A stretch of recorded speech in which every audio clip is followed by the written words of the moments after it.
नमस्कार. महाचर्चामध्ये मी मनाली दीक्षित तुम्हा सर्वांचं स्वागत करते. आज 23 मार्च जागतिक हवामान दिन आणि त्याचंच औचित्य साधत आजच्या महाचर्चाचा आमचा चर्चेचा विषय आहे हवामानातील बदल, स्वरूप, सद्यस्थिती आणि भविष्यकाळ.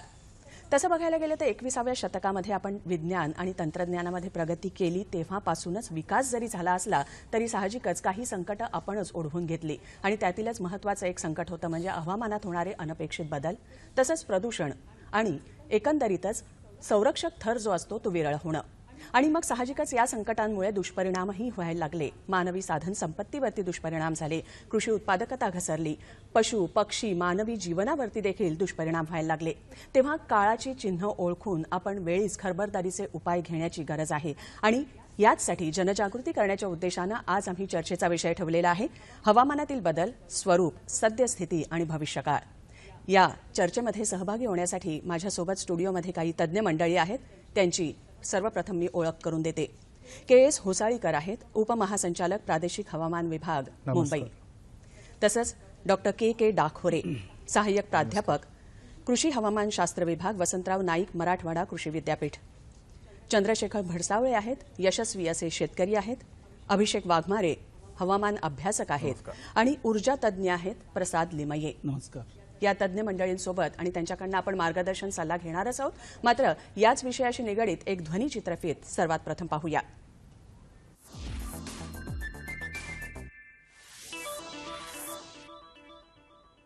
हवामान बदल हा शब्द ऐकला की शेतकऱ्यांच्या अंगावर काटा उभा राहतो. त्याला कारणही तसंच आहे. सध्या वातावरणात एवढे मोठे बदल होत आहेत की त्यामुळे अवकाळी पाऊस आणि गारपिटीचा शेतकऱ्यांनी धसकाच घेतलाय. उभं शिवार आडवं करून टाकणारी ही मोठी संकटं कधी येऊन थडकतील याचं काही नेम नाही. पण जेव्हा अशी संकटं येतात तेव्हा प्रगत विज्ञानात याची चाहूल का लागू शकत नाही असा एक भाबडा प्रश्न सर्वांनाच पडतोय.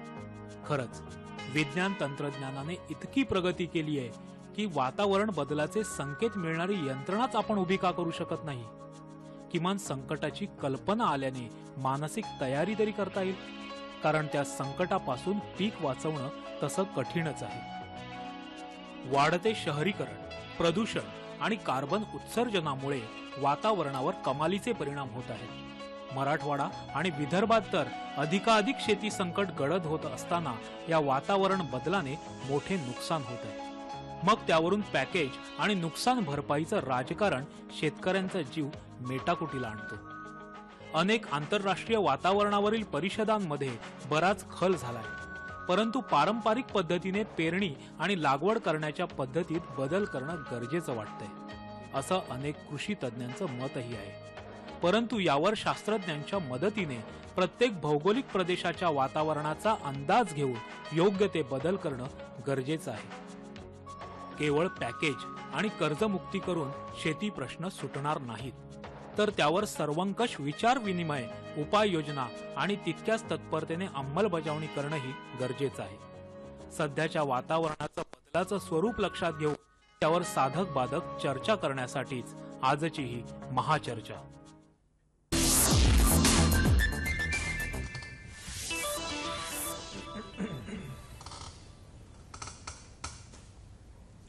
तेव्हा आपण आता ध्वनी चित्रफित बघितली. आता चर्चेकडे बघूया. होसाळीकर, मला पहिला प्रश्न तुम्हाला विचारायचा आहे. दरवर्षी जागतिक हवामान दिनाचं एक घोषवाक्य असतं, थीम असते. यंदाची आहे अंडरस्टँडिंग क्लाउड, अर्थात समज ढगांची. तर त्यामागचा उद्देश काय आहे?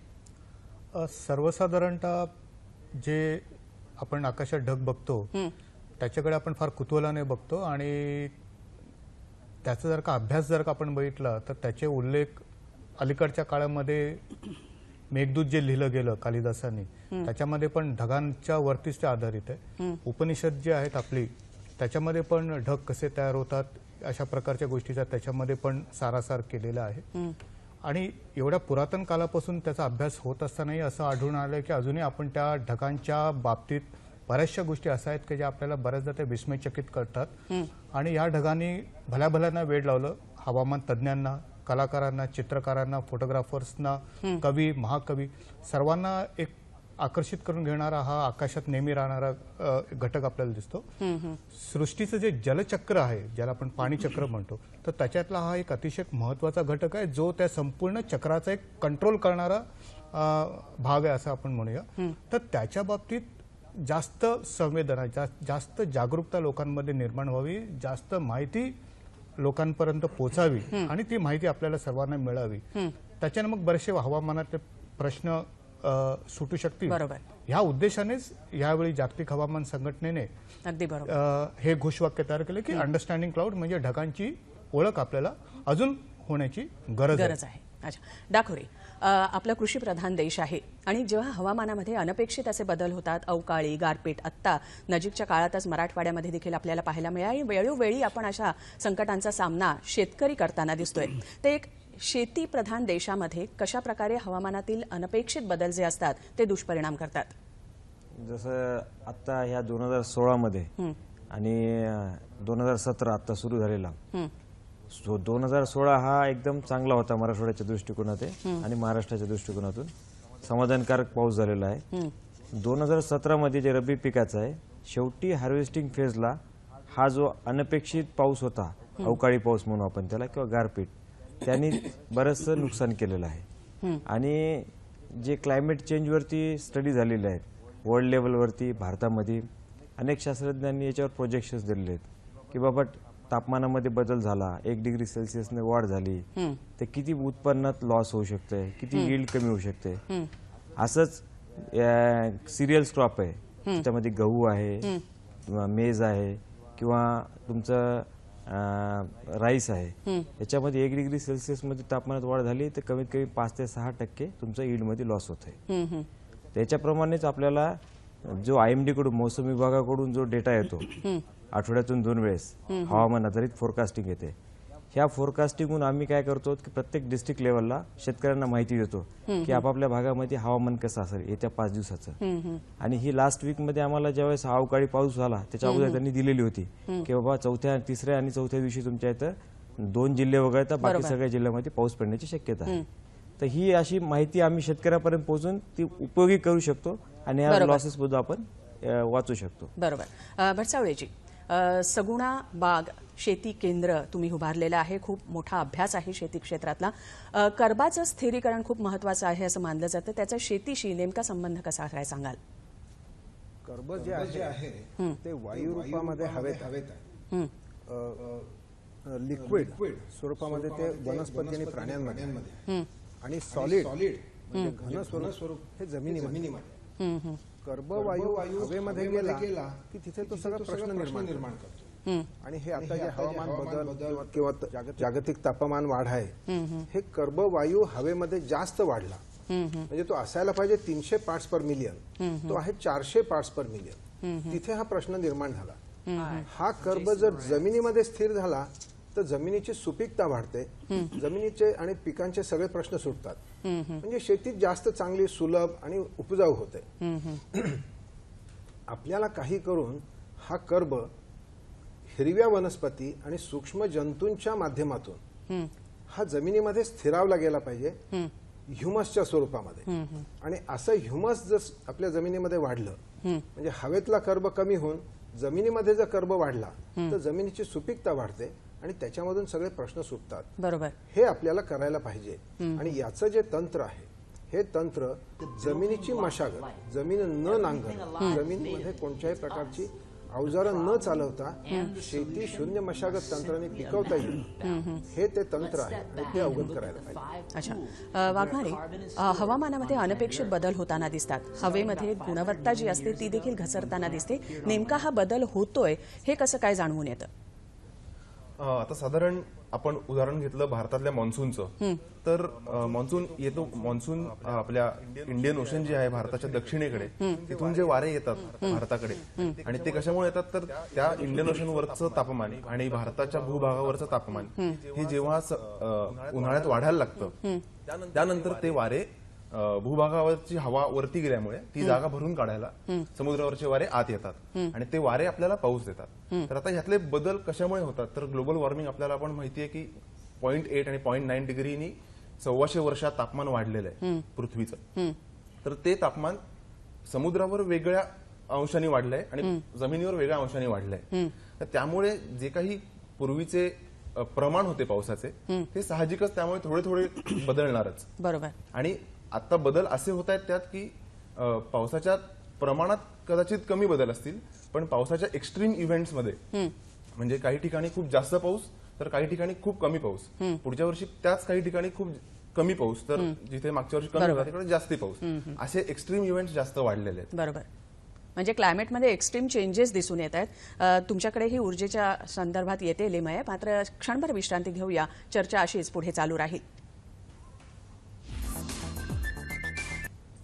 ब्रेकनंतर महाचर्चामध्ये पुन्हा एकदा स्वागत. आजच्या चर्चेचा विषय आहे हवामानातील बदल, स्वरूप, सद्यस्थिती आणि भविष्यकाळ. ब्रेकच्या आधी जसं मी लिमय म्हटलं होतं की ऊर्जा तज्ज्ञ आहात तुम्ही. जेव्हा औद्योगिकरण झालं किंवा तंत्रज्ञानामध्ये विज्ञानामध्ये प्रगती झाली, साहजिक वीज निर्मितीची गरज भासली आणि जसजशी वीज निर्मिती वाढायला लागली तसतसे प्रदूषण देखील वाढायला लागलं.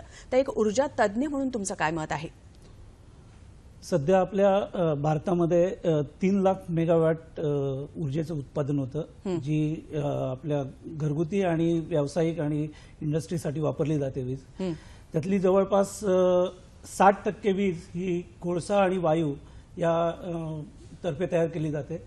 एक 14% वीज जी आहे ती जलविद्युत प्रकल्पांद्वारे तयार केली जाते आणि उरलेली जी आहे ती अपारंपरिक ऊर्जा स्त्रोत आणि अणु ऊर्जेकडनं तयार होते. तर जसं तुम्ही म्हटलात की विजेची वाढती गरज, त्याच्यामुळे वीज निर्मितीमध्ये वाढ करावी लागली. त्याप्रमाणे जसं औष्णिक ऊर्जा निर्मितीचं आपण बघितलं तर त्याच्यामध्ये जो कोळसा किंवा वायूमध्ये जे इंधन जाळलं जातं त्याच्यापासून जे गॅसेस तयार होतात आणि जे इफ्लुएंट डिस्पोज केले जातात किंवा पाणी जे वापरलं जातं थंड करण्यासाठी, बरोबर, त्याच्यामुळे निसर्गाचा समतोल थोड्याफार प्रमाणात ढासळू शकतो. तर ते बेसिकली ते चिमणीमधून जाणारे फ्लू गॅसेस असतील किंवा समुद्रामध्ये सोडलं जाणारं गरम पाणी असेल किंवा जे इफ्लुएंट असतात तुमचे जे, तर त्याच्यामुळे तुम्हाला बेसिकली हा सगळा कंट्रोलमध्ये आणायची फार मोठी गरज आजकाल भासलेली आहे. म्हणजे थोडक्यात चिमणीमधून निघणारा धूर हा भरभराटीचं लक्षण असं म्हटलं जात होतं, मात्र त्यातनं प्रदूषण निर्माण होतं हे लक्षात ठेवायला हवं. हुसाळीकर, मला विचारायचं होतं नेमकी हवामान बदलाची कारणं काय आहेत? आत्ता त्यांनी जसं सांगितलं की औद्योगिकरण, कोळशाचा जास्तीत जास्त वापर ती आहेतच, पण त्या व्यतिरिक्त कुठली आहेत? आता संपूर्ण जगाने आता हे एक अशी वेळ आली की संपूर्ण जगाने आता मान्य केले की हवामानामध्ये जे बदल आहेत ते अतिशय तीव्र आहेत आणि त्याचं प्रमुख कारण म्हणजे क्लायमेट चेंज किंवा ज्याला ग्लोबल वॉर्मिंग आम्ही म्हणतो हवामानाच्या भाषेमध्ये, तर ते होत आहे. आणि IPCC जी एक जागतिक संघटना आहे त्यांनी त्यांच्या लेटेस्ट रिपोर्ट जो आलेला आहे त्या रिपोर्टमध्ये पण त्यांनी असं ठामपणे म्हटलंय की जगाचा क्लायमेट किंवा वातावरण जे आहे त्याच्यामध्ये फार तीव्र बदल होत आहेत आणि ह्या बदलाच्या मूळ कारण जे आहे त्याच्यासाठी कारण म्हणजे मानवी हस्तक्षेपच आहे. तर ते आता सर्वांनी मान्य केलेलं आहे आणि त्या अनुषंगाने मग आता आपल्याला काही वेगळ्या गोष्टींचा विचार करावा लागेल. पण इथे छोटीशी एक गोष्ट मी आपल्याला सांगू शकतो की आपण ज्या विषुववृत्तीय प्रदेशामध्ये राहतो ह्या ठिकाणी क्लायमेटची किंवा वातावरणामधली एक इंटरनल व्हेरिएबिलिटी म्हणजे वातावरणामध्ये होणारे जे बदल आहेत त्याची जी व्याप्ती आहे ती फार मोठी आहे. त्यामुळे बऱ्याचदा असं होतं की एखाद्या ठिकाणी खूप मुसळधार पाऊस पडतो आणि मग लगेच आपण त्याला लेबल लावण्याचा प्रयत्न करतो की हे काय वातावरणामध्ये बदल आहे, क्लायमेट चेंज आहे. तर ते तसं मला असं वाटतं की लोकांना मला इथे सांगायचं वाटतं की विषुववृत्तीय प्रदेशामध्ये अशा प्रकारचे वातावरणामधले जे सीझनल बदल्स आहेत ते शक्यतो क्लायमेट चेंजच्या गणितामध्ये धरून आहेत. पण जर का हे बदल वारंवार होत असतील आणि त्याची कंटिन्युटी आपल्याला प्रत्येक सीझनमध्ये जर का दिसत असेल तर मग अभ्यासानंतर त्याला आपल्याला एक लेबल देता येईल की अशा प्रकारचे जे बदल आहेत ते नक्कीच क्लायमेट चेंजच्या मुळे होत आहेत. तर क्लायमेट चेंजमुळे नक्कीच ही कारणं आपल्याला म्हणता येतील. बरोबर. डाखोरे, जेव्हा एखादा शेतकरी शेती उत्पादन करत असतो तेव्हा देखील काही वायू उत्सर्जित होतात असं म्हटलं जातं जे प्रदूषणाला कारणीभूत ठरतात. काय सांगाल? हो, बरोबर आहे. जसं सरांनी सांगितलं की कार्बन डायऑक्साईड हा एक प्रमुख कारण आहे ग्रीन हाऊस गॅसेसमध्ये, तसंच ॲग्रिकल्चर सेक्टरमधून मिथेन एक आहे. पर्टिक्युलरली जे भात शेती आहे जे आपल्याकडे वॉटरलॉग कंडिशनमध्ये होते ते अनएरोबिक कंडिशन झाल्यामुळे मिथेनचं उत्सर्जन हे मोठ्या प्रमाणात होते. आपल्या पूर्ण जागतिक स्तरावर आपण बघितलं तर चायनानंतर भारत हा एक मोठा देश आहे जो भात शेती हा मोठ्या प्रमाणावर करतो. आणि साहजिकच आहे जो एरिया जास्त असल्यामुळे जे उत्सर्जित होणारं जे मिथेन वायू आहे तो पण जास्त आहे. पण रिसेंटली इरी नावाची संस्था आहे फिलिपाईन्समध्ये, तिथे प्रयोग चालू आहेत की विदाऊट वॉटरलॉग कंडिशनमध्ये भात शेतीचं त्यांनी तंत्रज्ञान विकसित केले, सार पद्धत म्हणतात. ती शेती अवलंबल्यानंतर हा मिथेन वायूचं उत्सर्जनाचं प्रमाण आहे डेफिनेटली कमी होईल. म्हणजे पर्याय आहे त्याला, थोडा वेळ लागेल त्या गोष्टीला आत्मसात करायला, कारण लोक एकदम त्याला आत्मसात करणार. बरोबर. भटसावळे, हाच प्रश्न मला पुढे तुम्हाला विचारायचा आहे की असं एक सूर असतो की शेती प्रधान देश आहे आपला, जास्तीत जास्त शेती होते आणि भात शेतीमुळे जास्तीत जास्त मिथेन उत्सर्जित होतो आणि त्यामुळेच जास्तीत जास्त हवामानात अनपेक्षित बदल घडतात. याच्यावरती तुमचं उत्तर काय असेल? म्हणजे जागतिक हवामान बदल जे झालेला आहे त्यातलं शेती कृषी क्षेत्राचं कॉन्ट्रीब्युशन हे 30% आहे. अच्छा. एवढ्या मोठ्या प्रमाणामध्ये कृषी क्षेत्र आणि त्या कृषी क्षेत्रामध्ये भात, जे आता आपण ऐकलं की भाताच्या पिकामध्ये सबमर्ज म्हणजे पाणी साठवून ठेवलं जातं आणि त्याच्यामुळे अॅनारोबिक प्राणवायू विरहित परिस्थिती निर्माण होऊन तिथे मिथेन वायू तयार होतो. याला उत्तर तर आम्ही पण काढलेलं आहे, कदाचित जगातलं ते पहिलं उत्तर आहे. त्याचं नाव आहे SRT तंत्र. SRT तंत्रांनी हे सगळे प्रश्न सुटतायत. परंतु आता असं आहे की जसं हवामान बदल हा आणि जागतिक तापमान वाढ हे ह्याला कारणीभूत कृषी क्षेत्र आहे, तसं आणखीन एक अडचण जगाच्या पुढची आहे आणि ती म्हणजे अन्नाचा तुटवडा. अन्नाचा तुटवडा आणि जागतिक हवामान बदल हे परस्पर विरोधी आहेत. म्हणजे एका बाजूला अन्न वाढवायला जर गेलो तर जागतिक तापमान वाढीला सुद्धा भर पडतीये आणि जागतिक तापमान वाढ कमी करायचा प्रयत्न केला तर अन्नाचा तुटवडा वाढणार आहे. तर याला जे उत्तर आहे ते शून्य मशागत तंत्र. याचा विकास हा ब्राझील देशामध्ये झाला, परंतु शून्य मशागत तंत्र भात शेतीमध्ये जे जगामध्ये सगळ्यात जास्त पिकवलं जातं त्याच्यासाठी लागणारं जे SRT तंत्रज्ञान आहे ते सगुणा बागेमध्ये विकसित झालेलं आहे आणि त्याचा आता जगामध्ये, महाराष्ट्रामध्ये आणि देशामध्ये चांगला प्रसार होऊन राहिलेला आहे. बरोबर. जेव्हा हवामानामध्ये अनपेक्षित बदल होत असतात वाघमारे, तेव्हा जास्तीत जास्त हवामानाचे अंदाज अचूक लोकांपर्यंत किंवा जास्तीत जास्त शेतकऱ्यांपर्यंत कसे पोहोचतील हे महत्त्वाचं ठरतं. तर त्या अनुषंगानं एक हवामान अभ्यासक म्हणून तुमचं मत काय आहे? कशा प्रकारे तंत्रज्ञान विकसित व्हायला हवं आहे?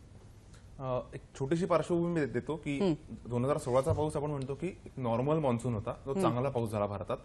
साधारण 98% पाऊस झाला. तर याचा अर्थ आपण समजून घेतो की भारतात चांगला पाऊस झाला. पण थोडं खोलात जाऊन पाहिलं तर आपण पंजाब, हिमाचल हे राज्य आहेत, गुजरात हे राज्य आहे जिथे पाऊस साधारण 30% कमी झाला. तसंच जो नॉर्थ ईस्ट मान्सून आहे, परतीचा पाऊस, तो तमिळनाडूमध्ये यावेळी साधारण 125 ते 130 वर्षातला सगळ्यात कमी पाऊस झाला. 2016ला पण चांगला पावसाचं वर्ष मानतो, पण सगळ्यात कमी पाऊसही तमिळनाडूत नॉर्थ ईस्ट मान्सून याच वर्षी झालेला आहे. त्यानंतर राज्याच्या आतमध्ये सुद्धा आता महाराष्ट्रात 20% पाऊस जास्त झाला, पण जिल्ह्यांमध्ये पाहिलं तर काही जिल्हे असे आहेत की जिकडे साधारण 95%, 90% असा पाऊसही झालेला आहे आणि काही जिल्हे असे तिकडे 130%, 140% पाऊस झालेला आहे, नॉर्मलपेक्षा जास्त. तर ही जी व्हेरिएबिलिटी आहे, हे जे आंतरिक बदल आहेत म्हणजे जिल्ह्यानिहाय किंवा ब्लॉक निहाय, ह्या डेप्थ पर्यंत किंवा ह्या लेव्हलपर्यंत हवामानाचे अंदाज गेले पाहिजेत. जे आज आहेत तेवढे, म्हणजे तसे अंदाज IMD कडनं येतही असतात. फक्त ते शेतकऱ्यांपर्यंत पोहोचण्याची, प्रत्येक शेतकऱ्यांपर्यंत पोहोचण्याची यंत्रणा आज रेडिओ, टीव्ही याद्वारे आहे, मोबाईल, SMS याद्वारे आहे, काही ऍपद्वारे सुद्धा मिळते, पेपरांद्वारे तर मिळते. पण तेवढी जागरूकता शेतकऱ्यांमध्ये आज नाहीये की त्यावर उपाय काय केला पाहिजे. उदाहरणार्थ आता अवकाळी पाऊस जो झाला त्यावर शेडनेट्स वगैरे असे प्रकार, असे काही उपाय उपलब्ध आहेत, पण ते खूप महाग आहेत आणि त्याची जागरूकता सगळीकडे नाहीये. त्यामुळं पावसाची शाश्वती बरोबर. ही एकदम एक्झॅक्ट आज देता येत नाही. त्याच्यासाठी असे काही इन्शुरन्स आहे, फार्म इन्शुरन्स, अशी काही आयुध वापरली पाहिजेत जी आज वापरली जात आहेत. त्याच्यात फक्त वाढ लवकर झाली पाहिजे. लिमया, अपारंपरिक ऊर्जा स्रोतांचा जास्तीत जास्त वापर केला तर वीज निर्मितीमुळे जो प्रदूषण होत असतं त्यामुळे हवामानात बदल होत असतात, त्याला कुठेतरी आळा बसेल असं म्हटलं जातं. तुमचं मत काय आहे? नक्कीच ही गोष्ट खरी आहे की जसं आता मगाशी मी उल्लेख केला की जवळपास 3 लाख मेगावॉट मधली 60% वीज ही औष्णिक आहे आणि सध्याच्या ज्या शासनाच्या पॉलिसीज आहेत त्या सौर ऊर्जेसाठी, पवन ऊर्जेसाठी या फार उपयुक्त आहेत. म्हणजे सुरुवातीच्या काळामध्ये जेव्हा औष्णिक वीज निर्माण करायचा खर्च जो होता त्याच्या 4 ते 5 पट खर्च हा सौर ऊर्जा निर्माण करण्यासाठी येत असे.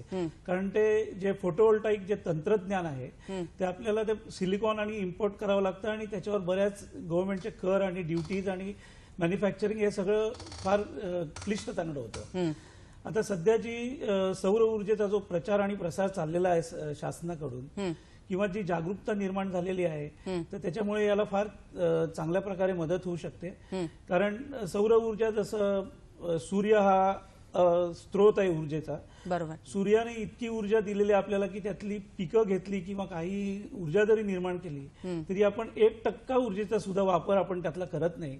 तर आपल्याला जे फॉसिल फ्युअल आहे, जे आपण कोळसा, त्याच्यानंतर खाणीतनं येणारं तेल आणि हे सगळं म्हणतो, तर त्याच्याऐवजी आपण पूर्णपणे या नैसर्गिक स्त्रोताकडे आपण वळलं पाहिजे. जसं की वायू असेल, वारा असेल आणि सौर ऊर्जा असेल, तर त्याच्यामुळे याला नक्कीच नियंत्रण व्हायला नक्कीच मदत होईल. होसाळीकर, मगाशी वाघमारे जसं बोलत होते तेव्हा ब्लॉक निहाय अशा प्रकारे हवामानाचा अंदाज व्यक्त व्हायला हवा, मान्सूनचा अंदाज व्यक्त होण्याची गरज आहे. तर त्यासाठी तुमच्याकडनं कशा प्रकारची पावलं उचलली जात आहेत? या गेल्या वर्षी नीती आयोगाने असं ठरवलंय की आपला जो शेतकरी वर्ग आहे संपूर्ण देशातला, त्या सर्व शेतकऱ्यांपर्यंत आम्ही जे हवामानाचं पूर्वानुमान देतो ते पोहोचणं गरजेचं आहे आणि त्याच्यासाठी काही टार्गेट्स ठरवलेले आहेत. महाराष्ट्राबाबत जर का बोलायचं झालं तर सर्वसाधारणतः 1,70,00,000 शेतकरी महाराष्ट्रामध्ये आहेत असं आकडेवारी सांगते सर्वसाधारणतः. आणि महाराष्ट्र देशाने त्या बाबतीत अग्रेसर भूमिका घेतली राज्याने की जवळजवळ 50 लाखापेक्षा जास्त शेतकरी आमच्याकडे रजिस्टर्ड आहेत, ज्यांना अशा प्रकारची हवामानामध्ये होणारे जे बदल, रेग्युलर बदल किंवा तीव्र बदल, ह्या दोन्हीची माहिती शेतकऱ्यांना त्यांच्या मोबाईलमध्ये फ्री मोफत त्यांना दिली जाते. अनेकदा त्यांच्याकडून फीडबॅक घेण्याचाही प्रयत्न केला जातो. तर जे ब्लॉक लेवल फोरकास्ट आहे हे आम्हाला पुढच्या 2 वर्षांमध्ये संपूर्ण देशामध्ये डेव्हलप करायचं आहे, ज्याच्याने जसं वाघमारे मगाशी म्हणाले की बऱ्याचदा राज्यामध्ये किंवा जिल्ह्यामध्ये पाऊस चांगला झाला असं म्हणतो, पण एखादा तालुका खरोखरच किंवा एखादा ब्लॉक लेवल जो असतो तिथे खरोखरच त्या पावसाची विषमता अतिशय भीषण असते आणि तो जर का शेतकऱ्याला ती माहिती जर का त्याला मिळाली तर नक्कीच त्याची उत्पादकामध्ये किंवा त्याची एक मानसिकता जी असेल त्याच्यामध्ये त्याला फायदा होईल. बरोबर. क्षणभर विश्रांती घेतोय, मात्र विश्रांतीनंतर ही चर्चा अशीच सुरू राहणार आहे. ब्रेकनंतर महाचर्चामध्ये पुन्हा एकदा स्वागत. आजच्या चर्चेचा विषय पुन्हा एकदा सांगते, हवामानातील बदल, स्वरूप, सद्यस्थिती आणि भविष्यकाळ. आपल्यासोबत दूरध्वनीवरनं रत्नागिरीतले एक शेतकरी आहेत, मिलिंद वैद्य. त्यांच्याकडनं आपण जाणून घेऊया एकंदरीतच हवामानामध्ये जे अनपेक्षित बदल होत आहेत, प्रदूषण वाढतं आहे, त्याची गुणवत्ता जी घसरते आहे, त्याचा पिकांवरती व्यापक परिणाम कसा होतोय. मिलिंदजी, माझा आवाज तुमच्यापर्यंत पोहोचत असेल तर हवामानामध्ये अनपेक्षित जे बदल होत आहेत त्याचा पिकांवरती व्यापक परिणाम कसा होतोय.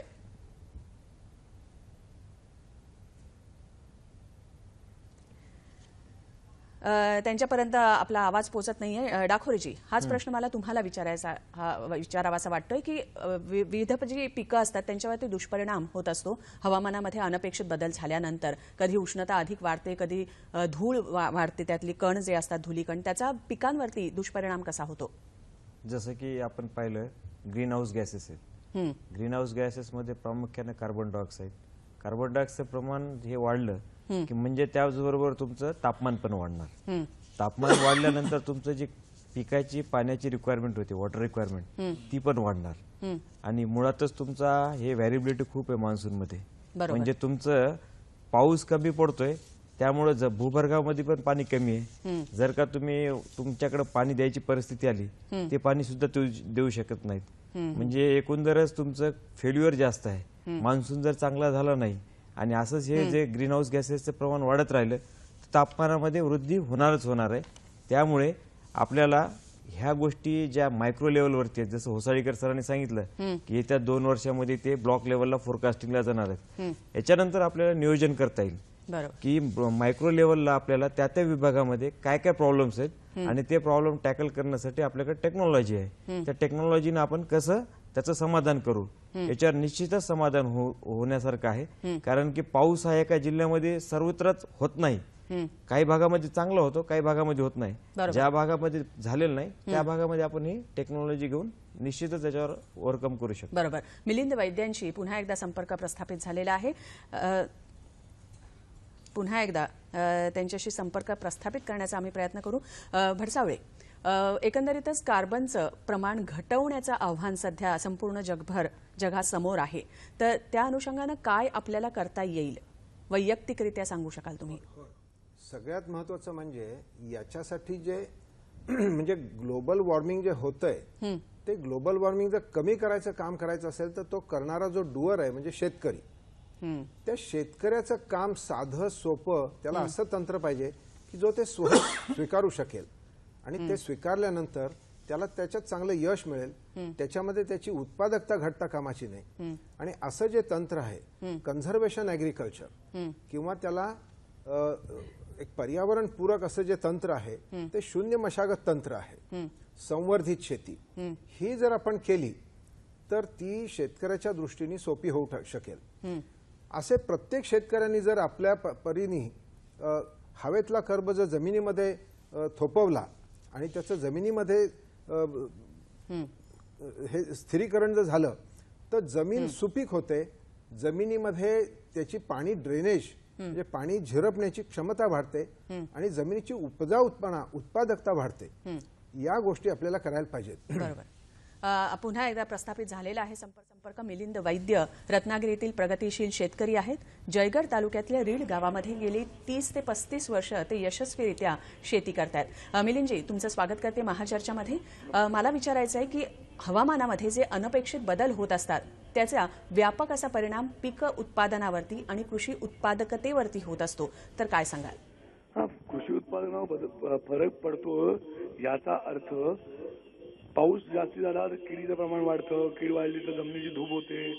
धूप झाल्यानंतर आतला जो पीएच असतो मातीचा तो कमी होतो आणि प्रामुख्याने उत्पन्न कमी येतं. त्याच्यासाठी आम्ही एसआरटी मेथड वापरतो. एसआरटी मध्ये कुठची नांगरकी नाही, म्हणजे एकतर 20-40% जवळजवळ माती वाहून जात नाही. जमिनीचा सापू वाढतो. म्हणजे जमिनीचा पीएच चांगला झाल्यामुळे उत्पादन चांगलं येतं आणि एकदा हेल्दी पीक असल्यामुळे हवामान बदलाचा त्याच्यावर तसा परिणाम होत नाही विशेष. तो एक प्रामुख्याने एक नोंद करणारी गोष्ट आहे. नाही, हेल्दी पीक होण्यासाठी नांगरकी कमी केली पाहिजे. नुसती टोकन पद्धतीने लागवड केली पाहिजे. आणि आंबा किंवा हॉर्टिकल्चरच्या विषयात बोलायचं झालं तर टेम्परेचर वाढल्यामुळे फळगळ होते. त्याच्यामुळे मुळात झाड हेल्दी करण्यासाठी कर्बाचं प्रमाण जमिनीतलं वाढलं पाहिजे. ह्या अनुषंगाने विशेष लक्ष देणं गरजेचं आहे. पण मग आता तुम्ही आंब्याचा जेव्हा उल्लेख केला तेव्हा आंब्यावरती देखील अचानक जेव्हा मोहोर यायला लागतो आणि मग अवकाळी आली की मग तो मोहोर गळून जातो, अशा वेळेला शेतकऱ्यांनी स्मार्ट शेती करण्याची गरज आहे. तर कशा प्रकारे करायला हवी त्यांनी? मुळात शेतकऱ्यांनी प्रत्येक वर्षी सगळ्या नोंदी ठेवणं गरजेचं आहे. हवामान फ्लक्च्युएशन जे आहे त्याच्या नोंदी ठेवणं गरजेचं आहे. त्याच्या आधीपासूनच पूर्वतयारी करून जमिनीची धूप कशी कमी होईल, जमिनीचा पीएच कसा वाढेल ह्याच्याकडे जास्ती लक्ष द्यायला, म्हणजे रोग आपोआप झाड हेल्दी झाल्यावर आपोआप रोग कमी होतील.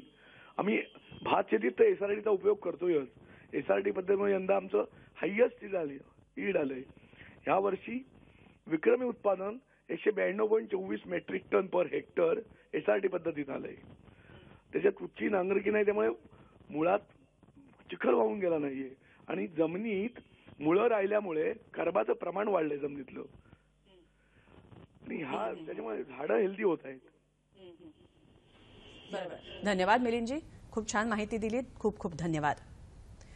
होसाळीकर, मगाशी जेव्हा हवामानातील अनपेक्षित बदलांची कारणं जेव्हा सांगितली तेव्हा धोके कुठले उद्भवू शकतात भविष्य काळात आणि आत्ता देखील कुठले धोके आहेत काय सांगाल? भविष्य काळामध्ये धोके जे आपल्याला उद्भवणार आहेत असं वाटतं. मला असं वाटतं की त्याची चाहूल आता सध्या आपल्याला दिसते. म्हणजे बऱ्याचदा असं लोकांना वाटतं की ग्लोबल वॉर्मिंग म्हणजे पावसाचं प्रमाण कमी होईल का, तर तसं होणार नाहीये. तर मी तर म्हणजे गणित अशी दर्शवत आहेत की पावसाचं प्रमाण वाढेल. मग पावसाचं प्रमाण जर का वाढणार असेल तर त्याचा कृषीसाठी फायदा होईल का, तर उत्तर आहे नाही. कारण पावसाचं जरी प्रमाण वाढलं तरी पावसाचे जे हेवी रेनफॉल इव्हेंट्स आहेत म्हणजे अतिवृष्टीचे जे इव्हेंट आहेत तो जो पावसाचं प्रमाण आहे ते जास्त वाढेल आणि त्याच्यामुळे मग पूर परिस्थिती होईल. साधं उदाहरण मी देतो. आपल्याकडे महाराष्ट्रामध्ये जून ते सप्टेंबर हा मान्सूनचा प्रवास आहे आणि यामध्ये शेतकऱ्याला प्रत्येक टप्प्यावरती त्याला पावसाची अपेक्षा आहे. म्हणजे पेरणी करायच्या अगोदर, पेरणी केल्यानंतर आणि शेतकऱ्यासाठी सतत लागून राहणारा पाऊस जो आहे शेतीच्या उत्पादनासाठी अतिशय चांगला आहे. आणि जर का हाच पाऊस 4 महिन्यातला पाऊस जर का तो एक 15 दिवसामध्ये जर का पडला तर आकडेवारीत असं दाखवेल की पाऊस सीझन प्रमाणे त्याची सरासरी आली, पण खरोखरच त्या पावसाची शेतकऱ्याला किंवा बाकीच्या लोकांसाठी त्याचा काही उपयोग होणार नाही. ते पाणी वाहून जाणार, त्याचा समतोल राहणार नाही. तर अशा प्रकारचे जे धोके आहेत तो एक धोका. किनारपट्टीवरचे जे प्रदेश आहेत म्हणजे IPCC परत असं म्हणतं की जे किनारपट्टीवरचे प्रगत देश आहेत तर त्या सर्व शहरं बेसिकली तर त्याच्याही समुद्राच्या पाण्याची पातळी वाढल्यामुळे त्यांनाही बुडण्याची शक्यता आहे. तर अशा प्रकारचे जे काही धोके आहेत हवामानच्या मध्ये होणाऱ्या तीव्र बदलामुळे, त्याचप्रमाणे बऱ्याच ठिकाणी म्हणजे साधं उदाहरण देतो मी, गेले काही वर्ष राजस्थानमध्ये पाऊस नव्हता. आता त्या ठिकाणी आपल्याला बऱ्याचदा मुसळधार पाऊस किंवा पूर सदृश्य परिस्थिती आपल्याला दिसायला लागलेली आहे. तर हे पण एक चिन्ह आहे किंवा हे पण आपल्याला कसं म्हणूया की याची चाहूल आहे की ह्याच्याकडे पण हवामानाच्या बदलाच्या दृष्टिकोनातून बघण्याची गरज आहे. तर हे जे होणारे बदल आहेत जे अनपेक्षित आहेत आणि ज्याच्यामुळे आपल्या एकंदर उत्पादनाला किंवा एकंदर प्रगतीला आळा बसणार आहेत. तर अशा प्रकारचे धोके आरोग्यासाठी, कृषीसाठी, औद्योगिक क्षेत्रासाठी, सर्व क्षेत्रांसाठी अशा प्रकारचे जे धोके आहेत त्याचा नक्कीच चाहूल आपल्याला लागलेले आहे आणि पुढे ते अजून ते तीव्र होण्याची शक्यता आपण बरेच संघटना दर्शवत आहेत. वाघमारे, एक हवामान अभ्यासक म्हणून जेव्हा हवामान वेधशाळेकडनं अशा प्रकारचं भाकीत येतं तेव्हा ते बरेचदा चुकताय असं दिसतं. म्हणजे असं म्हटलं जातं तक्रारीच्या सुरामध्ये की असा अंदाज वर्तवलाय ना, मग आज पाऊस पडणार नाही. तर हे कुठेतरी बदलायला हवं नाही का? अचूक भाकीत वर्तवण्याची गरज आहे आणि तंत्रज्ञान तसं विकसित व्हायला हवं. काय सांगाल? आता हे जे कॉमनली किंवा लोकांमध्ये असं म्हणलं जातं की आज बाकी पावसाचं केलं तर पडणार नाही, हे खरं तर पूर्णपणे चुकीचं आहे. कारण गेल्याच आठवड्यात जो बुधवारी पाऊस झाला पंढरपूर आणि काही मराठवाड्यात, औरंगाबादमध्ये, परभणीमध्ये, ते शनिवारी त्याचं भाकीत होतं की बुधवार, गुरुवार, शुक्रवार या 3 दिवसात गारपीट होऊ शकते. हे शनिवारी भाकीत होतं आणि बरोबर बुधवारी पाऊस गारपीट झाली सुद्धा. 3-4 वर्षापूर्वी जी मोठी गारपीट झाली होती खूप जास्त, त्याचं पण भाकीत असंच 25 फेब्रुवारी 26 फेब्रुवारी झालं होतं आणि 2 मार्चच्या आसपास मोठ्या प्रमाणात गारपीट झाली होती पुणे जिल्ह्यात, सातारा जिल्ह्यात.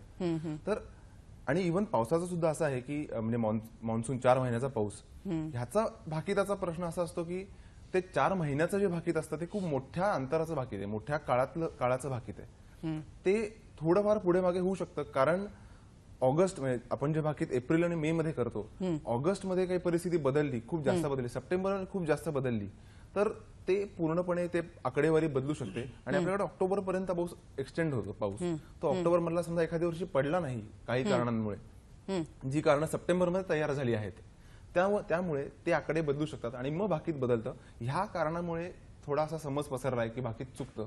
पण तुम्ही जर सगळे भाकीत आकडेवारी करून पाहिलीत की कुठले किती बरोबर आले आणि किती चुकले, तर तुम्हाला साधारण 90% भाकीत IMDची बरोबर आली हेच सापडेल. अच्छा, लिमये, अपारंपरिक ऊर्जा स्रोतांचा जास्तीत जास्त वापर व्हायला हवा असं म्हटलं जातं, आम्हालाही पटत असतं. मात्र जेव्हा सोलार एनर्जी प्लांट किंवा एखादा आपल्याला गच्चीवरती आपल्याला जर का सोलार एनर्जी प्लांट जर का उभारायचा असेल तर ते खूप खर्चिक आहे असं म्हटलं जातं. काय मत आहे? खरं आहे, सुरुवातीला च्या काळामध्ये ही गोष्ट तशी होती, पण आता ज्या शासनाच्या सुविधा आहेत किंवा त्याला ज्या सोयी दिलेल्या आहेत शासनाने, करमाफी दिलेली आहे किंवा बऱ्याच याच्यामध्ये त्यांना सबसिडी दिलेली आहे, तर त्याच्यामुळे ही गोष्ट आता जरा सुसह्य होत चाललेली आहे. त्याच्यानंतर शासकीय काही संस्था आहेत ज्या फॉर एक्झाम्पल एक उदाहरणार्थ काही नगरपालिका आहेत, त्यांनी तुम्हाला बिल्डिंगला इमारतीला परमिशन देताना क्लिअरन्स देताना त्याच्यामध्ये ओसी आणि सीसी जे त्याला म्हणतो त्याच्यासाठी त्यांनी रेन वॉटर हार्वेस्टिंगच्या बरोबर तुम्हाला रूफटॉप म्हणजे छतावरचा सौर ऊर्जा प्रकल्प त्यांनी बंधनकारक केलेला आहे. जसं तुम्ही म्हटलात की हे अति खर्चिक होतं, त्याच्यानंतर नियंत्रण आणण्यासाठी सौर ऊर्जा आपण कशा प्रकारे वापरू शकतो. तर आता जसं मी पहिल्यांदा म्हटलं की ही सुरुवातीला जी ह्याची किंमत होती, जसं की औष्णिकसाठी एक 4 ते 5 कोटी रुपये पर मेगावॅट ही किंमत होती आणि त्याच्यात तिप्पट ते चौपट ही सौर ऊर्जेकरता लागत होती, ती आता जवळपास ती 5 ते 6 कोटीच्या घरात आलेली आहे. आणि आता आपण बघतोय की ज्याप्रमाणे शासनाचं मिशन आहे केंद्र सरकारचं, त्यांना 2022 मध्ये ही 4 ते 5 हजार मेगावॅट वरनं 1 लाख मेगावॅट सौर ऊर्जा आपल्याला निर्माण करायची आहे आणि त्याच्यामुळे हे नियंत्रणात येईल. आणि दुसऱ्या बाजूला औष्णिक ऊर्जा प्रकल्प किंवा इतर जे प्रदूषण करणारे प्रकल्प आहेत त्यांच्यावरच्या ज्या गोष्टी ज्या आहेत ती आधी शिथिल होत्या, त्या आता बंधनं त्यांनी फार घातलेली आहेत त्याच्यावर. बरोबर. म्हणजे त्याच्यावर नियंत्रण भरपूर आलेली आहेत. तर तुम्हाला जे आता ऑनलाईन ह्याच्या पोल्युशन कंट्रोल बोर्डच्या वेबसाईटवर प्रदूषण नियंत्रण मंडळाच्या लोकल राज्यस्तरावर तुम्हाला सगळा जो त्याचा डेटा आहे तो तुम्हाला तिथे द्यायचा आहे आणि त्याच्यावर बरीच बंधनं आहेत. त्याच्यामुळे ते आता चालवताना कोळसा वापरताना याच्यावर बरीच आजकाल खबरदारी घेतली जाते. बरोबर. क्षणभर विश्रांती घेतो या महाचर्चा या कार्यक्रमामध्ये. कुठे जाऊ नका, पाहत रहा महाचर्चा. ब्रेकनंतर महाचर्चामध्ये पुन्हा एकदा सर्वांचं स्वागत. आजच्या चर्चेचा विषय आहे हवामानातील बदल, स्वरूप, सद्यस्थिती आणि भविष्यकाळ. डाखोरे, हवामानातील बदल लक्षात घेऊन पीक व्यवस्थापन होणं गरजेचं आहे, नाही का? तरच शेतकरी आपली उत्पादकता वाढवू शकतील. बरोबर आहे. जसं आपण फोरकास्ट फार्मर्सला देतो, त्या फोरकास्टनुसार आपण काय काय उपाययोजना करायला हव्यात याच्याबद्दलची माहिती देतो. जर का येणाऱ्या पुढील 5 दिवसांमध्ये पावसाचा ताण असेल तर आणि पाण्याची अवेलेबिलिटी असेल तर आपण त्या फोरकास्टमध्ये सांगतो की बाबा तुम्ही ह्या स्टेजला तुम्ही पाणी द्या, क्रिटिकल स्टेजला पाणी द्या, म्हणजे जेणेकरून ती तुमचं क्रॉपमध्ये यील्डमध्ये रिडक्शन होणार नाही. तसंच जर काही व्हॅरिबिलिटी आहे मान्सूनची, जे आता पाहायला लागलो आपण सध्या की कंटिन्युअसली दरवर्षी पावसाचं प्रमाण वेगवेगळं आहे. मागचे 3 वर्षे ड्राऊट इयर होते, या गेल्या वर्षीचा पावसाळा एकदम सरप्लस होता आणि यावर्षी आज हिंदूमध्ये आज आर्टिकल आलेलं आहे WMOचं की एक्स्ट्रीम इव्हेंट्स फार जास्त होणार आहेत. म्हणजे ह्या वर्षीचा पावसाळा सुद्धा कदाचित मागच्या 3 वर्षासारखा होऊ शकतो किंवा गेल्या वर्षासारखा सरप्लस पण होऊ शकतो, आपल्याला माहित नाही आजच्या घडीला. मग आता ॲग्रिकल्चर सेक्टरमध्ये काय नवीन संशोधनाची गरज आहे की बाबा ज्यावेळेस ताण असतो, ड्राऊट पिरियड असतो, असे ड्राऊट रेजिस्टन्स वाहनाची निर्मिती करायला हवी. ज्यावेळेस एक्सेस पाऊस पडतो त्यावेळेस फ्लड रेजिस्टंट वाहनाची निर्मिती करायला हवी. ज्यावेळेस तुम्हाला ह्या क्रॉपचे लेंथ ऑफ ग्रोईंग पिरियड आहे तो कमी व्हायला लागलेला आहे, तो त्याच्यानुसार नवीन वाहनाची निर्मिती करावी लागते. ह्या गोष्टीवर जास्त भर देणं आवश्यक आहे आणि याच्यामध्ये युनिव्हर्सिटीमध्ये प्लॅन बिल्डरचे फार महत्त्वाचा रोल आहे. नवीन वाहनाची निर्मिती करण्यासाठी आपल्याकडे बरंचसं जर्म प्लाझम अवेलेबल आहे, त्या जर्म प्लाझमच्या सहाय्याने आपण नवीन वाहनाची निर्मिती करू शकतो. आता 2 दिवसापूर्वी एक आर्टिकल आलं होतं ॲग्रोवनला की नवीन कापसाचे वाण तयार झालेलं आहे जे की तुम्हाला 3 महिन्यामध्ये उत्पन्न देत आहे. बरोबर. आता सध्याच्याला 6 महिने लागतात, तर ते 3 महिन्यामध्ये देत असेल तर तुमचा तो पिरियड तुमचा पूर्ण वाचायला लागलेला आहे. असे नवीन नवीन संशोधनाची आणि नवीन नवीन वाहनाची निर्मितीची फार आवश्यकता आहे. बरोबर. आता एकंदरीत आपण शेवटच्या टप्प्यात पोहोचलेलो आहोत. आता भविष्य काळाकडे बघूया.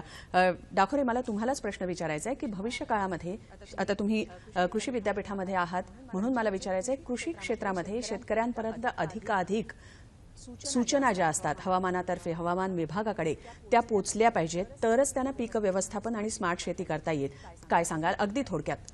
आम्हाला आता प्रत्येक ब्लॉक लेवलला जसं होसाळीकर सरांनी सांगितलं की त्यांचं 2 वर्षामध्ये ब्लॉक लेवलपर्यंत जायचं आहे, पण त्यासाठी तुम्हाला ऑब्झर्वेटरीचं सेटअप हवं आहे जे तुम्हाला इनपुट डेटा देईल फोरकास्टिंगसाठी, AWS किंवा ऑब्झर्वेटरी. तर यांची संख्या ही संपूर्ण वाढली पाहिजे, तरच तुमची ॲक्युरेसी लेवल वाढेल. आणि ॲक्युरेसी लेवल वाढली तर आम्हाला त्याच्यामध्ये जी टेक्नॉलॉजी आहे किंवा जे रिकमेंडेशन द्यायचे काय करायला हवं ते आम्हाला अचूक पद्धतीने देता येईल आणि याच्याहून आपण वाचू शकतो कोपअप क्लायमेट चेंजच्या कोपअप. बरोबर. भडसावळे, जसं मगाशी मी म्हटलं होतं हवामानातील अनपेक्षित बदल जे असतात ते केवळ कृषी क्षेत्रावरतीच दुष्परिणाम करत नाही तर पशु पक्षी मासेमारीवरती देखील मोठ्या प्रमाणामध्ये दुष्परिणाम होत असतो. तर त्या अनुषंगानं काय सांगाल, काय व्हायला हवं तर मासेमारीवरचं हे संकट जे आहे ते कमी होईल? काय व्हायला हवं पेक्षा सुद्धा काय होतंय ते अगोदर आपण समजून घेऊ की हवेमध्ये कर्बाचं प्रमाण वाढल्यामुळे पाण्याचं जे ऍसिडिटी आहे, समुद्राच्या पाण्याची ऍसिडिटी किंवा सगळे जे एकूण जलस्रोत आहेत त्याची ऍसिडिटी वाढतीये. ऍसिडिटी वाढली की माशांचे जे जाती आहेत, प्रजाती आहेत, त्यांचं प्रमाणच कमी होतंय. काही प्रजाती नामशेष होत आहेत आणि सर्वसाधारण माशाचं उत्पादकतामध्ये घट येते. तेव्हा अशा सगळ्या परिस्थितीमध्ये पुन्हा आपल्याला तेच की कर्बाचं उत्सर्जन व्हायच्या ऐवजी कर्बाचं स्थिरीकरण व्हायला पाहिजे. आणि कर्बाचं स्थिरीकरण मगाच्या एका पुन्हा थोड्याशा प्रश्नाशी संबंधित मी जातो की जसं नवीन नवीन प्रजाती निर्माण होण्याचा प्रयत्न होईल पिकाच्या वेगवेगळ्या शेतीच्या पिकांच्या, तसंच आता एक नवीन जो विचार आहे तो क्लायमेट स्मार्ट ॲग्रिकल्चर आहे. बरोबर. की अशी पद्धत की ज्याच्यामध्ये जाती कोणत्याही जरी वापरल्या तरी ती जी पद्धत आहे म्हणजे त्याची जी मेथड आहे, टेक्निक आहे, ते टेक्निक असायला पाहिजे की जे कोणतीही परिस्थिती जरी उद्भवली, किती थोडीशी विषमता इकडे तिकडे जरी ताणली गेली तरी सुद्धा पीक मात्र चांगलं आलं पाहिजे. आणि ते आहे शून्य मशागत तंत्र. मासेमारीवरती कशा प्रकारे दुष्परिणाम होत असतो आणि भविष्य काळाकडे कसं बघताय हवामान बदलाचा?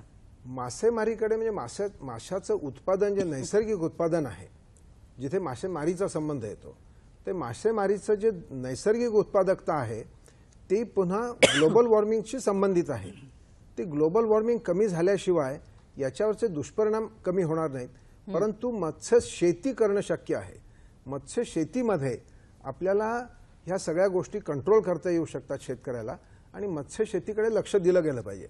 म्हणजे जिथे जिथे आपण पाण्याचा स्रोत निर्माण करू, म्हणजे आता जलयुक्त शिवार, त्या पाण्याचा उपयोग फक्त शेतीसाठी नसून त्या पाण्यामध्ये मत्स्य शेती पण झाली पाहिजे आणि त्याच पाण्याचा उपयोग शेतीसाठी करता यायला पाहिजे.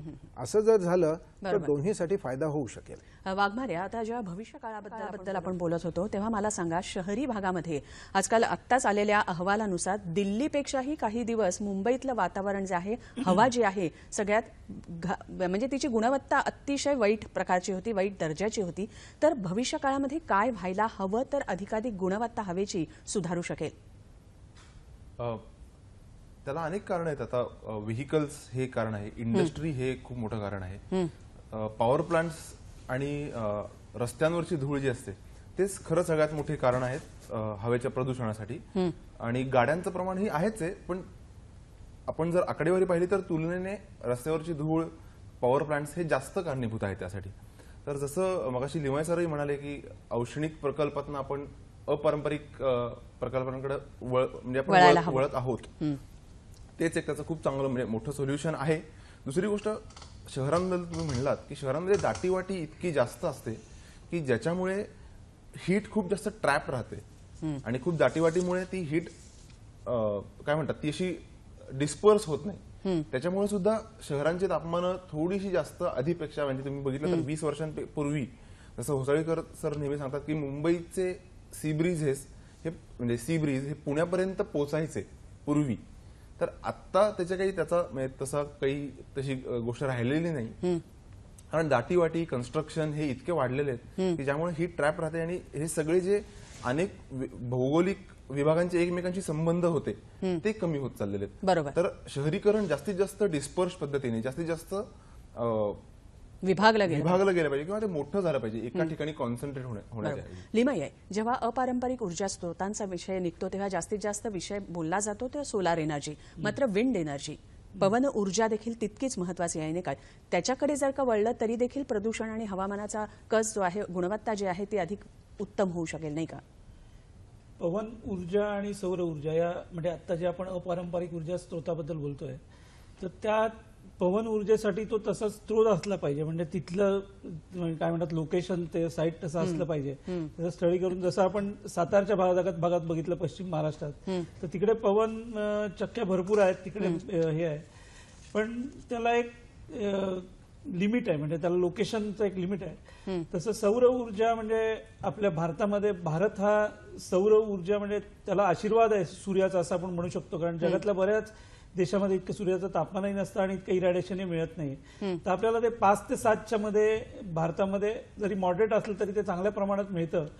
तर याच दृष्टिकोनातनं आम्ही आता सध्या हा ओमी रिन्युएबल एनर्जी म्हणून लोकांमध्ये अवेअरनेस करण्यासाठी एक उद्योग सुरू केलेला आहे आणि त्याच्यामधनं आम्ही अवेअरनेस आणतोय म्हणजे की लोकांना छतावरचे ऊर्जा प्रकल्प, त्याच्यानंतर पाणी तापवण्याच्या सौर ऊर्जेच्या यंत्रणा, बरोबर, त्याच्यानंतर तुमच्या इंडस्ट्रीसाठी लागणारं जे सोलार आणि थर्मल याचं कॉम्बिनेशन, बरोबर, याच्यामुळे आपल्याला बऱ्याच गोष्टी नियंत्रणात आणता येतील.